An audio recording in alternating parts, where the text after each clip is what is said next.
Well, you were swift, faster than I've ever seen. 30 seconds will make it. So we're going to start our next big part of the program with some very special keynote remarks. I'll be back up here in a moment for that conversation, but to introduce our special guest, it's my honor to introduce our Executive Chair for Canada 2020 and one of its co-founders, Tom Pitfield. Over to you, Tom.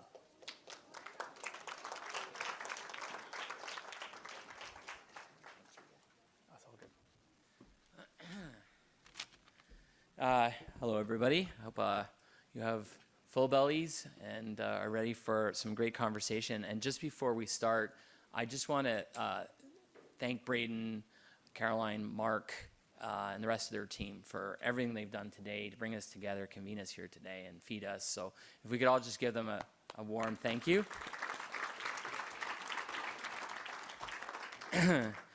For those of you who don't know me, my name is Tom Pitfield. I am the Executive Chair of Canada 2020 and co-founder, as well as my colleagues Tim and Susan, who most of you know.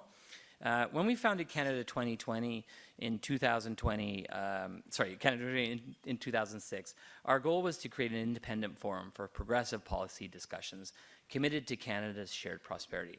There'd be no sacred cows. Everyone would be welcome. We just wanted to have honest debates with one another about important issues facing Canadians. We were focused on the kind of Canada and the kind of world we wanted to build together in the decades ahead. And for the last 18 years, we've continued to convene progressive thinkers and leaders from around the world to participate in countless bold and sometimes controversial debates. That includes leaders like Barack Obama, Pedro Sanchez, Hillary Clinton, John Podesta, and many more. And we continue to focus on what we do best, and that's bring rooms like this together at important moments like this. Last fall, we welcomed Prime Minister and global leaders like Jacinda Ardern, Sanna Marin, Keir Starmer, Tony Blair. We had this Global Progress Summit in Montreal, which some of you may have attended, and it's quite a renowned event globally in the progressive community. I encourage you all to check the schedule for September when we do it just before UNGA. Shortly after that, we hosted our Net Zero Summit, which helped to shape Canada's agenda before COP28 in Dubai. And finally, this spring, we hosted two major economic look-ahead events with our advisory board chair, Mark Carney, both before the federal budget. And so today we convene again to talk about these issues through the lens of economic reconciliation, closing the gaps in wealth, infrastructure, investment, and quality of life between Indigenous and non-Indigenous communities across the country. As we resume our on-stage conversation here today, I'm extremely honored to welcome our next two guests to talk about exactly this. They are both advocates, leaders, and mothers who are deeply committed to the well-being of people from coast to coast to coast.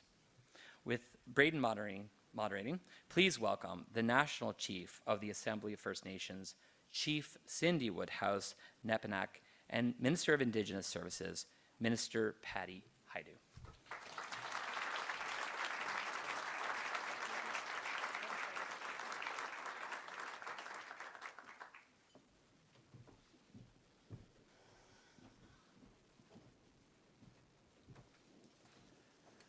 Wow, this is a real honor to have you both here for this conversation, and we're tremendously grateful for the generosity of your time and sharing insights with us today as a real hallmark of today's conversations.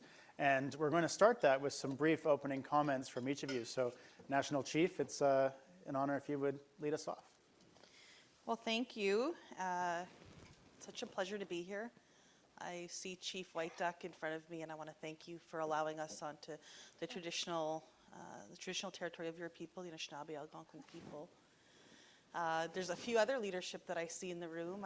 Chief Shirlene Gale, I want to thank you for your tremendous work on making sure that loan guarantees are front and center of this conversation today. I think that would not have happened without your leadership, so I lift you up in a good way. Yeah. I don't know if I've missed any other leadership, but if you are, can you stand up? I'd just like to, I think I found the two chiefs in the room. That's good. I did well my first few months. I want to say first and foremost, I'm happy to be here today. I want to thank, I'm sure we've had a knowledge keeper say the prayer this morning. Chimigwech, apachikachinendam, akina, kabija, yanoma. I'm from Treaty 2 territory. And we're all here together.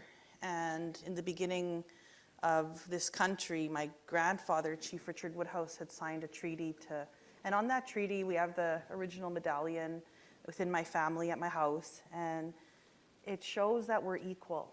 And it shows the newcomers and, an Indian chief, and on that medal, they're equal. And they're equal together. And I always strive to try and work towards that every day. It's not always easy. Sometimes you can get very angry at things. Things are very testy sometimes in our young country.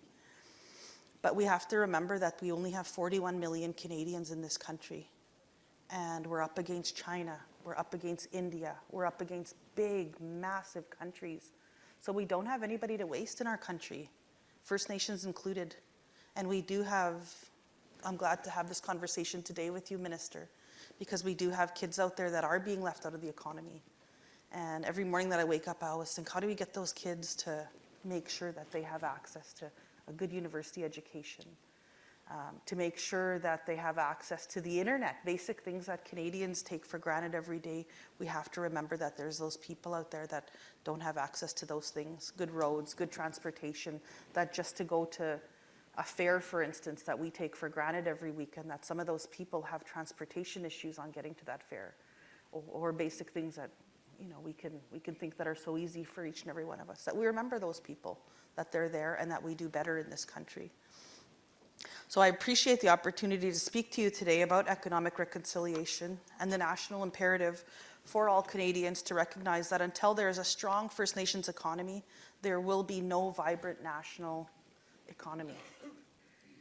There are 3 important principles to keep if we want to achieve the economic reconciliation that we are seeking. Number 1, decolonize the Canadian economy and make room for our economies. The new First Nations Loan Guarantee Program must fit the size of the opportunity. It's a good first step, and I commend you for breaking that wall and breaking that down. But we need to make sure that we grow that, to make sure that it doesn't fail in the long run, that we keep investing into that and making our projects bigger and working with First Nations communities.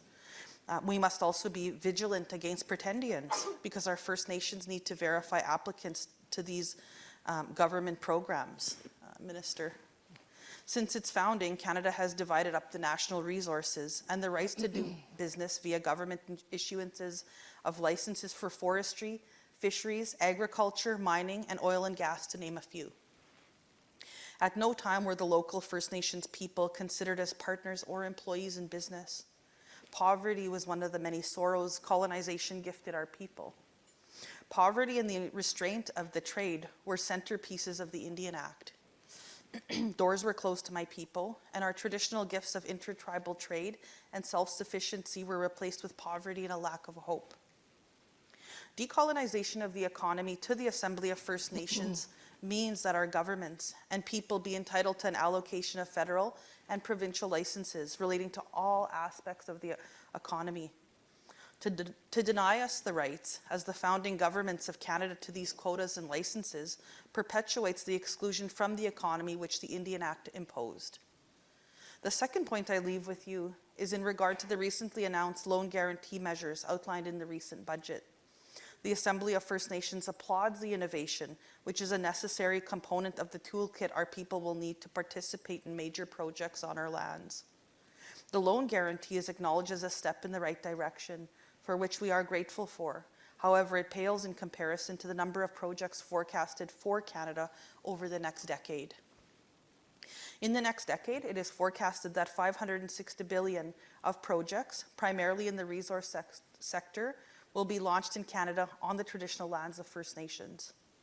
These companies and First Nations will be lining up for a portion of this fund, and it is immediately clear that more loan guarantees will be required if the economy is to realize to these announced projects. First Nations typically oppose projects on 2 grounds. Number 1, if it's too damaging to the local environment, or most of the time, number 2, there are no available, meaningful economic benefits for First Nations. In order to maximize on these opportunities for First Nations people, the loan guarantees for First Nations should be in the range of $100 billion to be meaningful. The benefit to Canada of these projects advancing is in the trillions of dollars and will be the cornerstone of the economy in the decades to come. These many projects will not advance without First Nations support, and that's the truth. First Nations need to be at the table, and this right-sized investment by Canada will form the backbone of economic reconciliation. Finally, and most offensive to the Assembly of First Nations, are the loose standards of Indigenous identity for accessing business programs and procurement. These loose, non-enforced standards are damaging to Canadian taxpayers and to First Nations people. Fraud is openly profiting by these loose standards, and we request that Canada work with First Nations to make these programs work as they were initially contemplated. Properly deployed, these programs are of benefit to our newly emerging economies, and we want them protected. Pretendians commit fraud upon my people and deprive us of the opportunities to create jobs and wealth. In universities, for instance, they take up space and check off a box that people don't. They take up space from my grandchildren, and that's going to continue to happen if we don't stop that. So in order to be recognized for procurement, the entrepreneur or company must be from a First Nation, and the First Nation must know them as one of their own and accept them. Without a connection to their community or to a community, there's no benefit to the community. So I want to thank you, Miigwech, and thank you for letting me open up today. And I look forward to this conversation, Minister. Miigwech, for coming here. Miigwech. Thank you so much, National Chief. Really appreciate the comments. And with that, we will continue with the Minister. Minister Hajdu, over to you. Well, thank you very much, Braeden, and thank you, National Chief, for agreeing to share this space with me and have this important conversation. And I notice Chief White Duck's not here at the moment, but I do want to acknowledge his leadership and thank him for allowing us to gather here on the unceded territory of the Algonquin people. And sometimes, as I say the unceded territory of the Algonquin people, I sort of smile in my heart because I know that every time a minister says that it actually affirms the fact that this land was actually taken without consent, which is the underpinning of the economic exclusion of Indigenous people.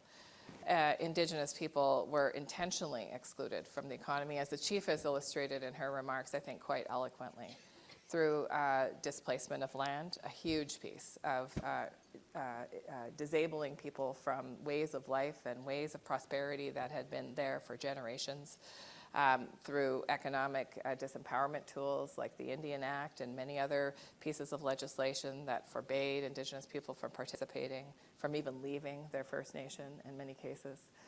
The Indian Act has been chipped away at over a number of years, and some of the most repulsive aspects of the Indian Act are removed, but there are many others that still are in the Indian Act, elements of the Indian Act that make it very, very difficult for Indigenous peoples to leverage capital, for example, or to pursue independent business, or a number of other kinds of things that people have been calling for a very long time. And so this conversation that we're having as a nation, I think, couldn't be more timely and couldn't be more important. Indeed, I think the Chief is absolutely right that the prosperity of Canada depends on the full inclusion of Indigenous peoples, full stop, full stop. And it isn't tinkering at the edges. It isn't, a few programs here and there. Certainly, economic agencies are doing fantastic work with small business and entrepreneurs, but it's bigger than that.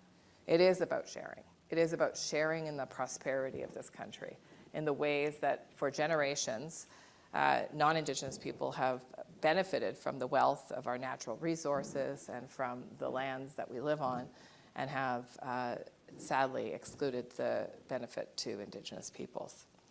I think economic reconciliation is a relatively new conversation for this country. I would gather that, and I wasn't in these circles, I will say, before 2015, but I would gather that there weren't conferences on economic reconciliation prior to 2015. In fact, I'm not sure how often I heard the word reconciliation before 2015. And before you think this is a campaign speech, I do want to remind you that it is actually Justin Trudeau and the Liberal government that put reconciliation in the core of our agenda. And have we done everything right? I will say absolutely not. We have not done everything right. Have we tried our hardest to progress with Indigenous partners in ways that Indigenous people are teaching us are important? I can say fundamentally yes. And we have a lot more work to do, a lot more work to do. That sometimes sounds like a line, but it's actually the truth for any colonial country that's trying to dismantle the colonial mechanisms that were intended to disinclude Indigenous people. Whether you go to New Zealand, whether you go to Australia, whether you go to many other countries that are grappling with the wreckage, actually, of colonization, this is the work that has to be done for countries to succeed.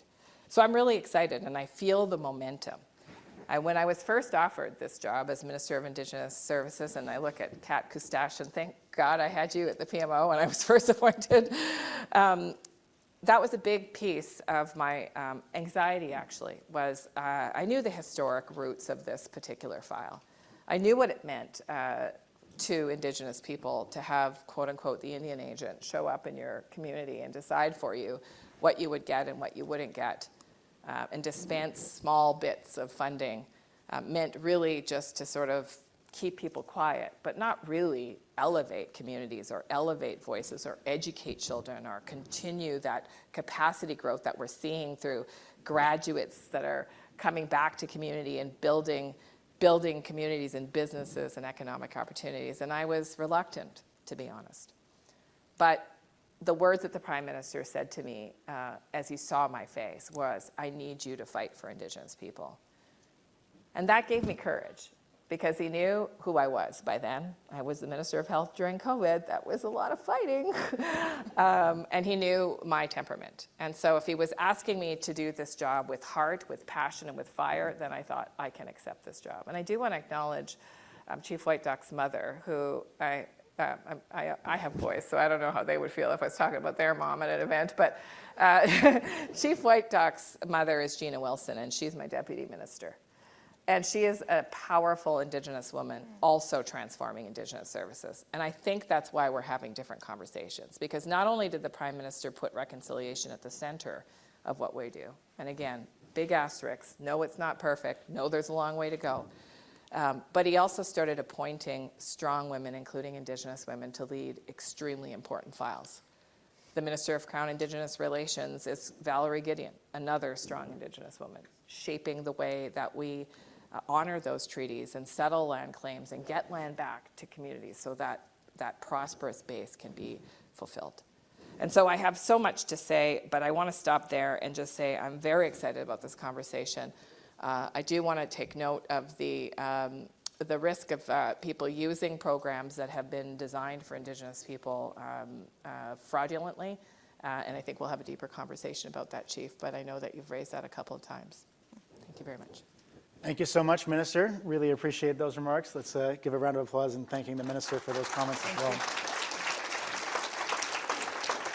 You both have already began to touch on it, the underpinnings of what economic reconciliation means and a newness of the conversation, which I'll come back to in the next question. But I first want to ask what you see the relationship as between self-determination at its core and economic reconciliation, that notion of self-determination in an economic future, and why it's so important for First Nations to lead that work. And I'll start with you, National Chief. Well, thank you. And thank you for your remarks. Absolutely. We have lots of things to work through. I think I do have to commend you. I know we've come a long way, and we have a long way to go. This relationship is going to take many governments, many years. We didn't get to this point overnight. The Indian Act has done a lot of damage and some good, if I can be fair in my statement on that. But a lot of damage has been caused by that, because we had a treaty relationship first and foremost. And then a few years later, the Government of Canada imposes the Indian Act on First Nations people, which has had difficult effects on our people when it comes to economics. And it isn't our treaty relationship. So I think moving back towards a true treaty relationship is paramount, a true relationship right from the beginning. When we had gathered together many years ago, and in ceremony, I know that my grandfather for sure was in ceremony, trying to do it in a good way. He didn't expect this relationship to go the way that we are. I'm glad we're all here together. This is a huge start. I've never seen a room like this filled with people trying to do something different in this country, and I give each and every one of you an applause. So thank you. We lift you all up. First Nations involvement in decision-making related to economic development projects affecting their territories is paramount. First Nations know that realizing economic reconciliation requires our communities and our First Nations governments to be key drivers in identifying and implementing solutions that are First Nations led and support First Nations jurisdiction and authority over our people's lands and economies. Achieving this level of First Nations decision-making is how we will ensure that First Nations are involved and can participate in major economic development projects that may have opportunities for resource revenue sharing, socioeconomic benefits like business partnerships and employment, and it upholds our rights. Recognizing First Nations jurisdiction over matters impacting First Nations peoples and communities, such as land management, financial management, taxation, access to capital, and financial services is the most effective way to fully unlock our economic potential. Another area of self-determination to highlight, and just in closing, is data sovereignty. Increasingly sound investment and economic decisions are being made using evidence-based data. First Nations require access to their own data to enable us to identify fiscal priorities, conduct long-term planning and analysis, and benchmark activities. Thanks. Well, a series of important examples there, and I would ask the same question to you, Minister, on the relationship between self-determination and economic reconciliation as you see it, and why in examples like that, having First Nations lead that work is so important.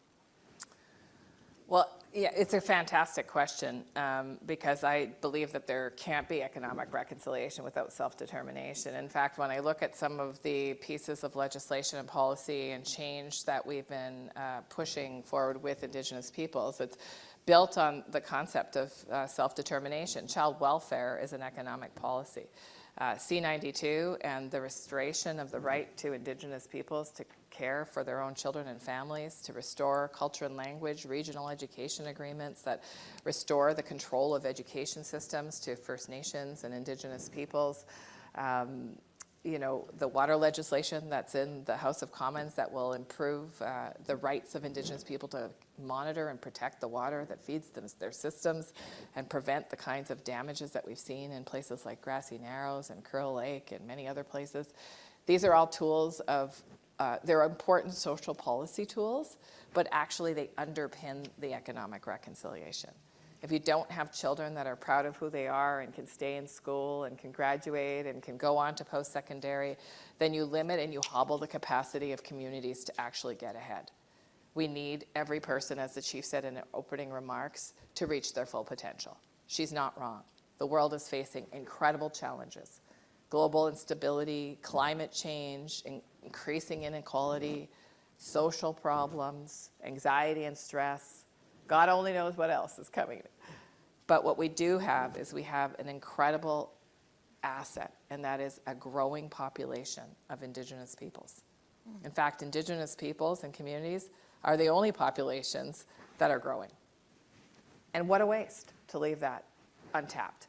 And so these social policies that I've had the privilege of working on, of signing agreements with communities, of transferring power and control to communities, to me, that's the actual underpinning of reconciliation. And that's why self-determination is so important. Because actually, without the ability to decide for yourselves who you are, where you want to be, where you're going, then quite frankly, it's a pattern of dependence. And you're waiting. You're waiting for what many have said, an abusive partner, to decide how much and when, and it's never enough. But when communities can actually break free of that and have the tools, alongside a respectful relationship with the government in Canada that has adequate, predictable funding, still working on that, and sufficiency in terms of resources and supports, and a true partnership, then we see communities fly. And I just want to give you an example. Some of you will have heard of this company, Watay Power. Now, Watay Power is a solution to many communities in Ontario who have been on diesel generation, unreliable, polluting, expensive, And with a $1.15 billion investment from the Government of Canada, Watay Power leveraged that with the private capital market and was able to, at this point, connect 17 communities to the grid.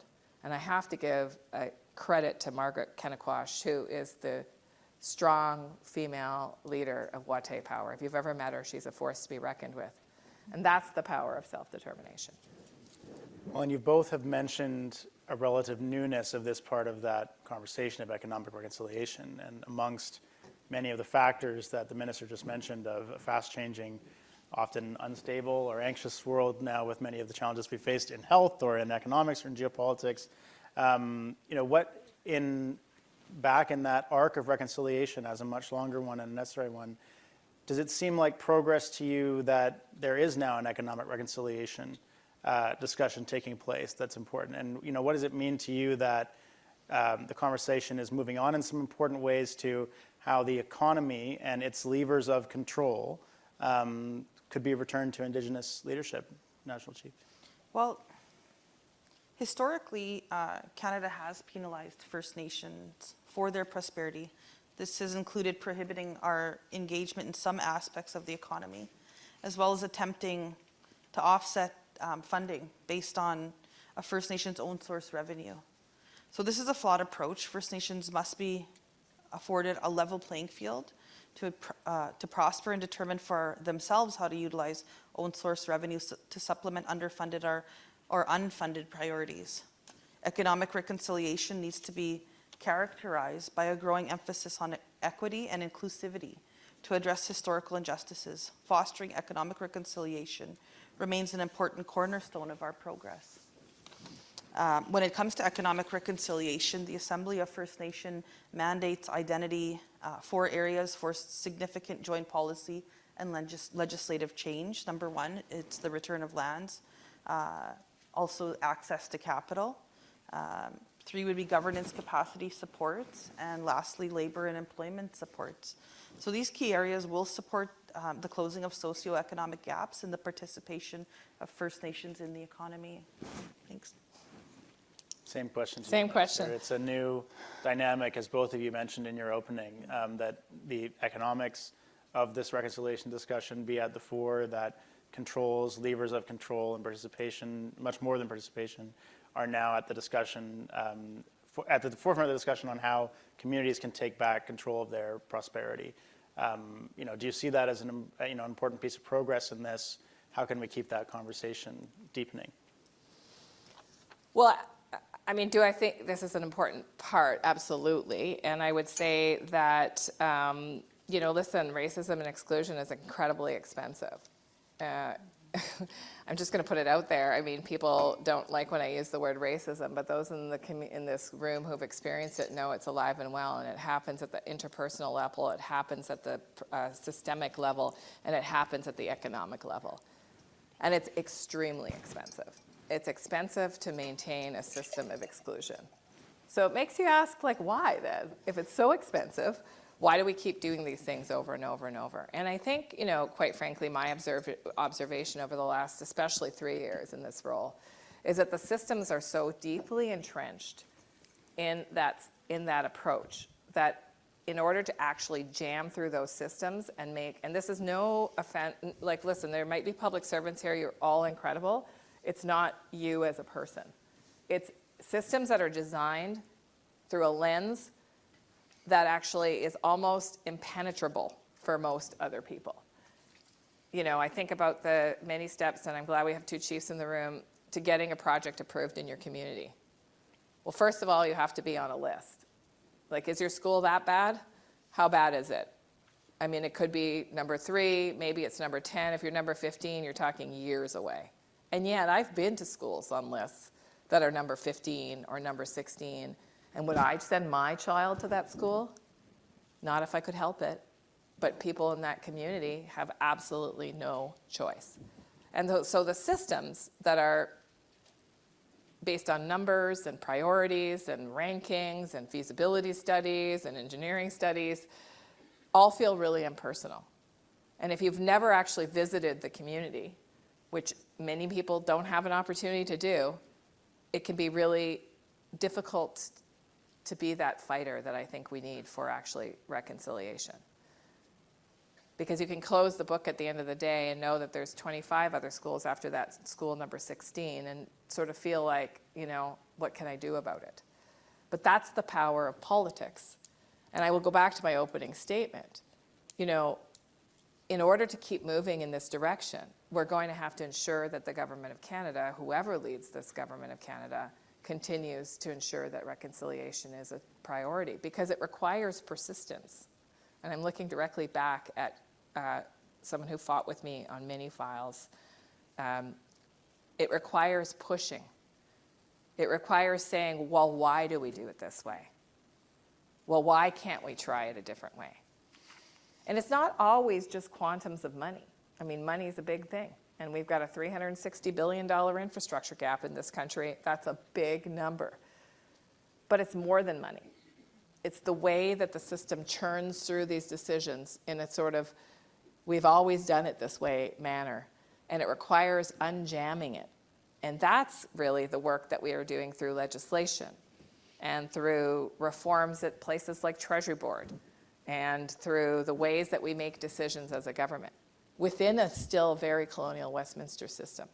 I've been working on water legislation, as you know, for a number of months, and we finally got it in the House.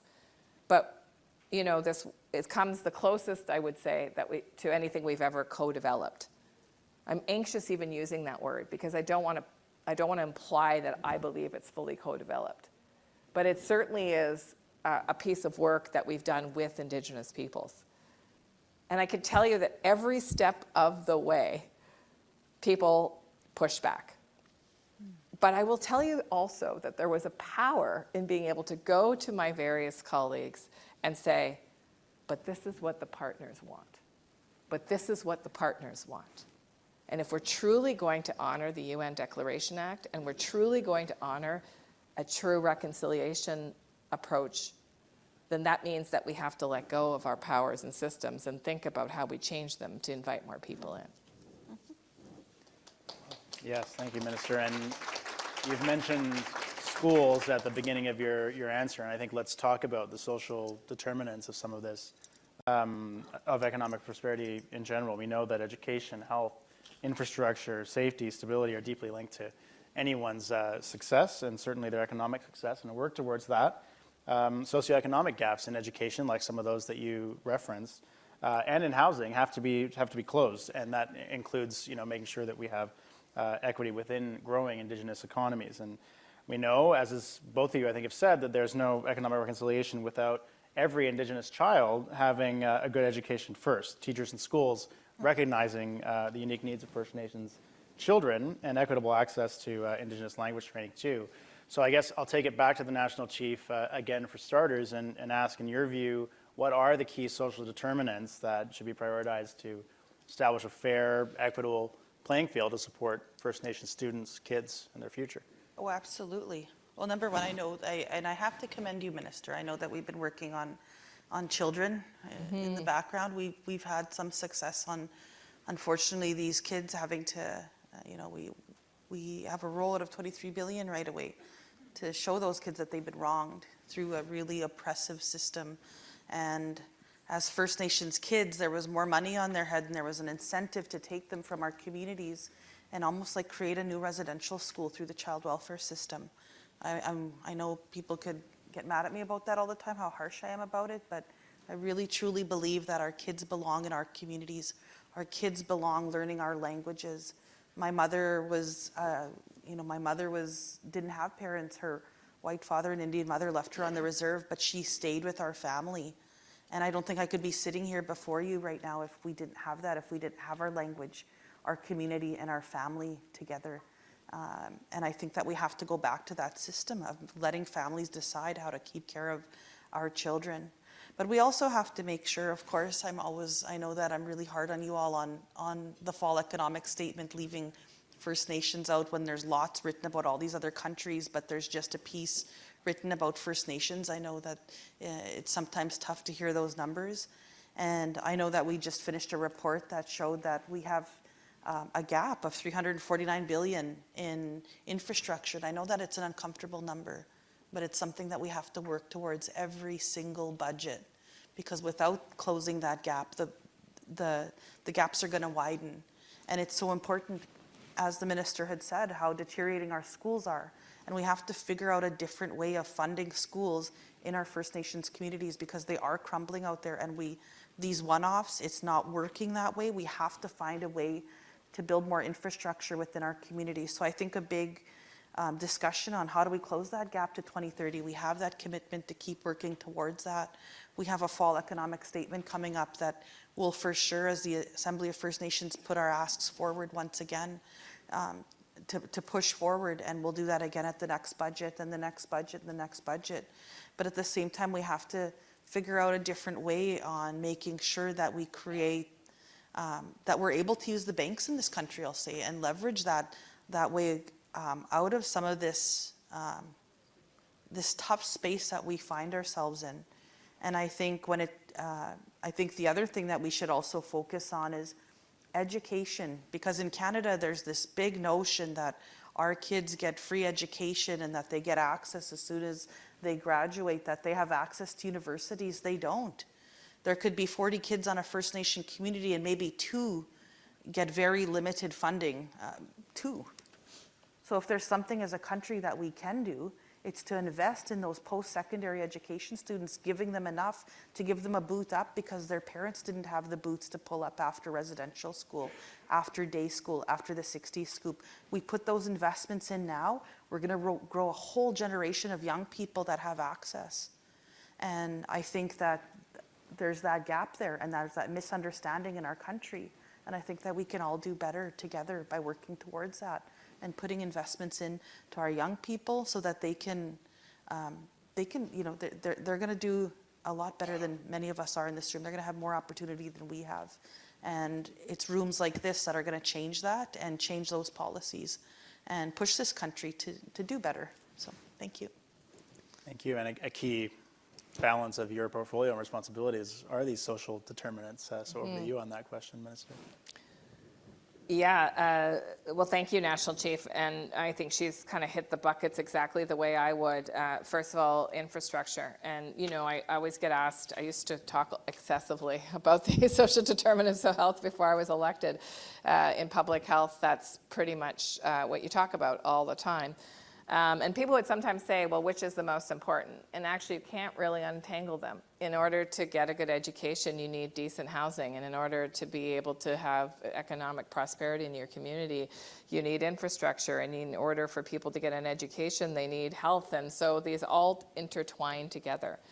And I will acknowledge the National Chief's work and leadership, I would say, alongside the many chiefs that have helped us quantify that infrastructure gap. It's a scary number, she's right.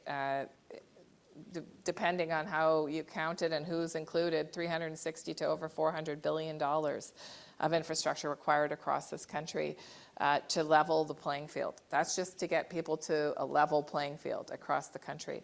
And I think you're absolutely right, Chief. One of the most exciting pieces of work in the infrastructure space for me has been pulling together capital market players, the banking sector. We just had our second economic roundtable at the Bank of Canada, hosted by the Bank of Canada. I have to tell you, there's extreme enthusiasm by the private sector about being asked to be part of the solution. We have barriers on the federal government side, absolutely, for leveraging infrastructure on First Nations, and many of you in the room will know what those barriers are, and we have a lot of work to do on our side. But banks and lending institutions and capital market players have also had their own sort of internal restrictions on how capital and risk is assessed. And I'm really excited about this work, because the enthusiasm in that room and the recognition of that room, of their ability to play a role in leveraging Government of Canada investments and accelerating that work to close the gap, it couldn't come at a more critical time. And I can tell you right now, you know, if we chip away at it, I mean, imagine if we even put $40 billion every year. We're still talking 10-year investment. That's without even inflation costed in. So it's a big, big number, and we're going to need help. And so the way my brain is working is, how do we get more people in the room? How do we get more players at the table? And how do we increase that self-determination and the tools that First Nations need to leverage those investments that are coming? In terms of budgetary decisions, I was thrilled to see that Budget 2024 of the new spend announced, fully 25% of that was dedicated to Indigenous priorities. So I think, National Chief, the words you were using after the fall economic statement got through and people took heed of the need to be ambitious and to continue to increase our investments. But I'll also say that our spending as a federal government since our election in 2015 is almost 200% higher in First Nations priorities than the previous government. This requires sustained investment. We can't have start and stops. It would be devastating to the progress of reconciliation if we saw future governments decide this wasn't a priority.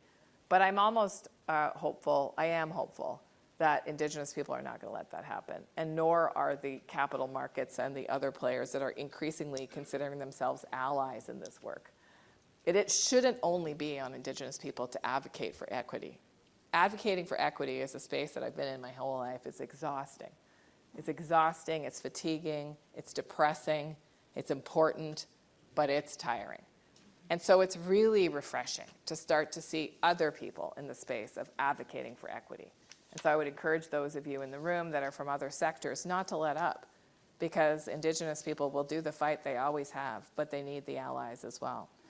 Let me just finally just say on education, I was thrilled with Budget 2024 that there were additional dollars dedicated to improving schools in First Nations communities, including a new money for further regional education agreements, which, as I said, transfers care and control of education to First Nations communities. But importantly, there was an increase to post-secondary student support programs, so that students from First Nations communities across this country can actually utilize that money to get to school. You know, I keep saying to the department, there shouldn't be people on lists in communities. If people have been accepted to college, to skilled trades training, to university, I don't care, what have you, and they're on a list because of economic reasons, what a waste. What a waste and what a lost opportunity. And so we're going to keep fighting to make sure that we have enough dollars every year so that any kid that's on a list ready to go to school, I shouldn't say kid because sometimes it's adults, I was an adult graduate, has the support that they need to go back to school or to finish school or to proceed in their career. Because that's the hidden advantage that you were talking about, Chief, at the very beginning. Well, thank you, Minister, and I know you both have incredibly busy schedules, so before we conclude, I want to be able to move through a couple more things, and one of them was mentioned by the National Chief in that last answer is land, of course, and that's been already a theme this morning and certainly a very big theme of last year's summit, and an input that people wanted us to talk about in this discussion was land management and the rights to own land on reserve. So I would ask what you see as the role of land management jurisdiction in some of these economic reconciliation discussions, and why controlling reserve land in general is crucial to economic development in the first place. Yeah, that's a loaded question. Well, First Nations that have reassumed land governance have demonstrated the benefits of exercising lawmaking and enforcement jurisdiction to address regulatory gaps and to cut bureaucratic red tape that expedites building permits, development, environmental assessments that meet or exceed the standards of other jurisdictions. So we know that economic reconciliation requires substantive efforts to overcome the impacts of land and economic dispossession. The benefits that are derived from First Nations land must be shared fairly with First Nations, and their role as stewards of the land must be fully recognized. The wealth of Canada lies in the territories and ancestral lands of First Nations. All development must be sustainable and respect First Nations rights and responsibilities to their lands. So this includes respecting treaty and inherent rights, the United Nations Declaration on the Rights of Indigenous Peoples, and working in true partnership and engaging with First Nations at all stages of a proposed development. So thank you. Well, thank you. And I want to also make sure we touch on something that was mentioned quickly as part of a bit of a broader question. I'll start with the Minister on, which is just you've mentioned a few recent announcements, particularly in the budget. We already had some beginning of discussion, and there'll be much more this afternoon on the Indigenous Loan Guarantee Program. wondering if there are any specific initiatives on economic reconciliation, that one could be one, that you want to just tell us a little bit more about as important to this discussion, that you'd want people to leave with information and some mobilization around today yourself, Minister. Well, absolutely. And like I said, Budget 2024 had a significant priority on Indigenous, a significant investment in Indigenous priorities with almost 25% of the new spend. And there was an interesting aspect in the budget related to the capacity to raise revenue. You know, I was in Atlantic Canada about 2 years ago when the Higgs government decided that they were going to claw back tax revenue from First Nations who were taxing alcohol, gas, tobacco, and using those revenues to actually invest in their communities, the self-determination of having actual revenue to accelerate work. And so this budget actually provides tools for First Nations to have the capacity to tax gas, cigarettes, and alcohol, restoring capacity to those Atlantic communities, but certainly anywhere else in Canada that's interested in pursuing an endeavor like that. The Indigenous financial institutions have been recapitalized, $350 million in total. So as I mentioned, institutions that work on supporting entrepreneurs and businesses, including $30 million for Métis Capital Corporations. Some infrastructure investments that I think are really important in terms of connectivity for communities, but also really important for my neck of the woods in Northern Ontario. The Ring of Fire, so the Barons River Bridge and Road project that was funded, a partnership with Ontario. I will remind people that provinces and territories actually have the jurisdictional responsibility of inter-community transportation within their own province, but we know these are big lifts, and so as a federal government, we're working with provinces and territories to help connect First Nations communities to each other and to larger centers, and it's critical if we want to see some of these communities actually be able to generate revenue, who are often in very far-flung places, intentionally placed there through the process of colonization, not a lot of opportunity in many ways to generate economy except through natural resource projects, which historically many have been left out of. So we're trying to close that loop as well. As I mentioned, more schools, additional $1 billion to housing, which I recognize more is needed, but you know, we know we can get that money out. Communities are ready and able to use it. And you know, I think that this budget, including the loan guarantee program, I think shows Indigenous communities that we're putting our money where our mouth is, and that we're very serious about taking the next steps on reconciliation, inclusive of economic reconciliation.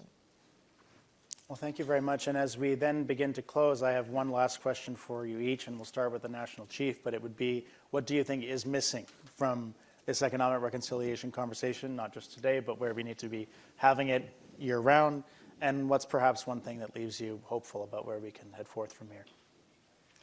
I think what I have hopeful, well, first of all, I think that these need to happen a lot more. These need to happen every single day in this country, right across this country, different sectors, different places, even right in our communities. I mean, I think that many of our First Nations would be happy to have many of you come to our communities and see how we live and come and be with us, and to sometimes see some of the challenges of, you know, maybe lack of internet or different roads or the different jurisdictional fights that happen from time to time.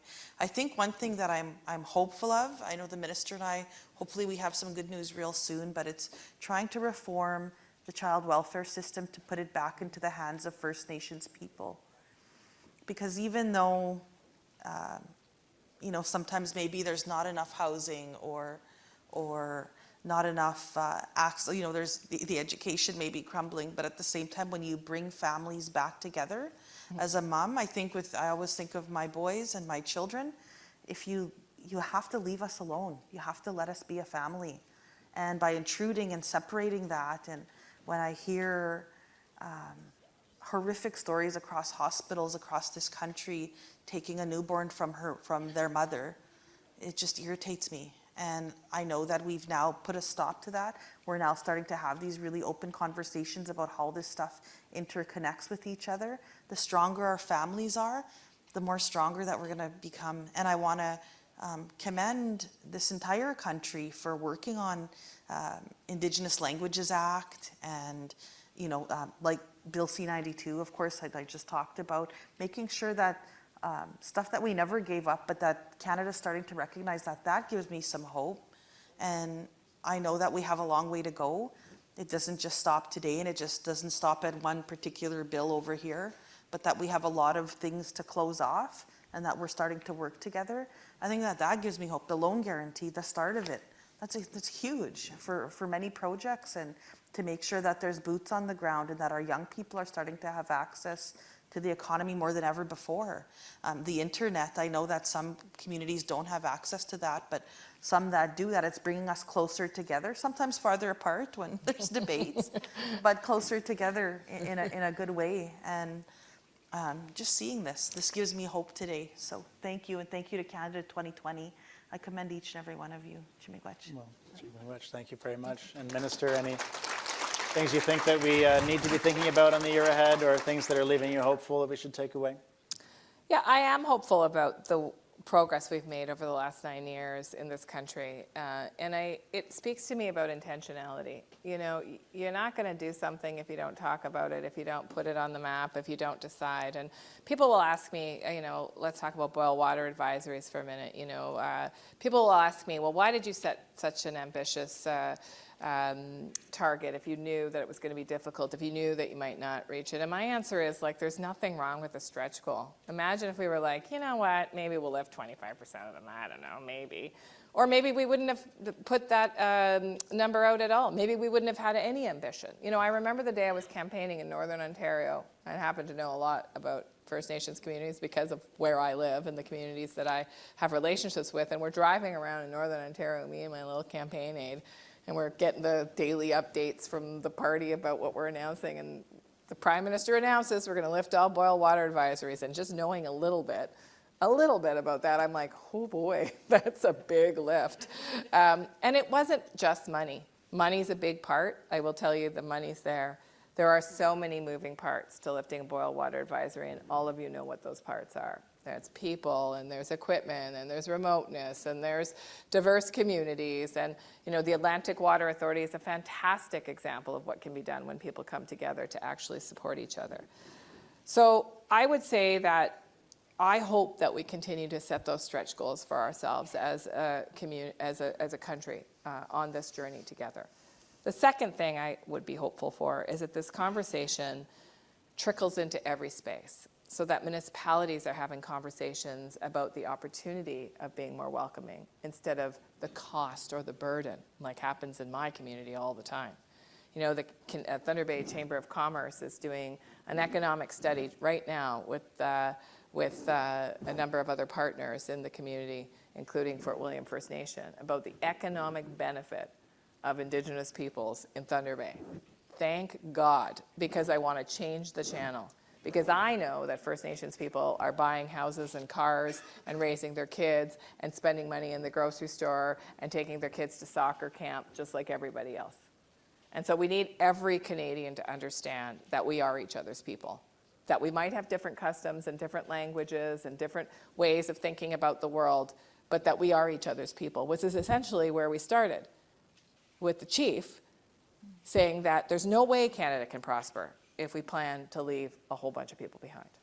And so that's my hope for reconciliation. And that's what I think we need to do more of, is to encourage our neighbors and our friends and the people that still carry extremely outdated ideas of what Indigenous peoples mean to this country and who they are, and fight for their voices to be elevated. Thank you. Well, thank you so much, Minister. Thank you so much, National Chief. Thank you. As you said, Minister, we are certainly working on a number of stretch goals together as we recognize each other as each other's people. And we're 1/4 of this century through. We have 3/4 of this century to make an incredible difference, but no time to wait in narrowing those stretch goals right now. So thank you very much for lending your insights and incredibly unique experience and perspectives into meeting those challenges. So thank you again. Thank you very Okay. much.